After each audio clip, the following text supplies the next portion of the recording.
the Newman Center has been showing the extended versions of the movies for the past week. So, you should watch The Lord of the Rings for 3 reasons. The Lord of the Rings is a cinematography and literary masterpiece. The Lord of the Rings is an epic story, and The Lord of the Rings has unforgettable characters. The Lord of the Rings is a literary and cinematography masterpiece. Few movies that are based off of books can claim to be as loyal to the plot lines as the Lord of the Rings trilogy does. In fact, the movies were so good that when the 3rd one came out in 2003, it received 11 Academy Awards, including Best Picture. The books are also literary masterpieces because Tolkien literally spent decades coming up with the entire universe, including histories, wars, races, and entire languages. The Lord of the Rings is just an accumulation of all of that put together.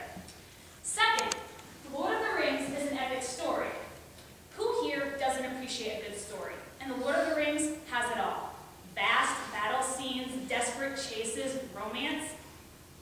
It's really hard to give away, to tell you how epic the story is without going over my time and without giving away the plot line for those of you who haven't read it.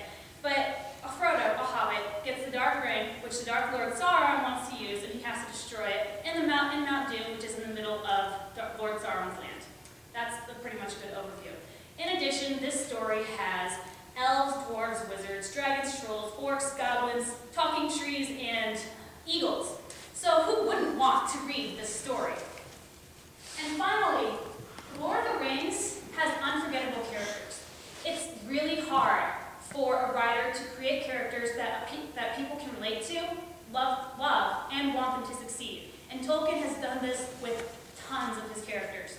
First, there's Frodo and Sam, whose friendship is unforgettable. Sam attempted to almost drown himself when he was trying to go after Frodo, who was leaving to protect Sam. Then there's Aragorn, the Ranger from the North, who ends up being the heir to the throne of Gondor, and then has the cares of the race of men on his shoulders. There's Arwen, the elf, who's in love with Aragorn and must make the choice between going with her people across the seas to Valinor and living forever, or staying in Middle-earth and living a mortal life with him. Then there's Éowyn, the Rohan princess, who's rejected in love and must find solace in the battlefield. There's Gimli and Legolas, dwarf and elf, races who are mortal enemies who end up becoming friends and compete in orc-killing contests. Then finally there is Merry and Pippin, Frodo's kinsmen, who are carefree, reckless, and really do not embody the saying, discretion is the better part of valor when it comes to hobbits. So, you should watch Lord of the Rings, because Lord of the Rings is a cinematography and literary masterpiece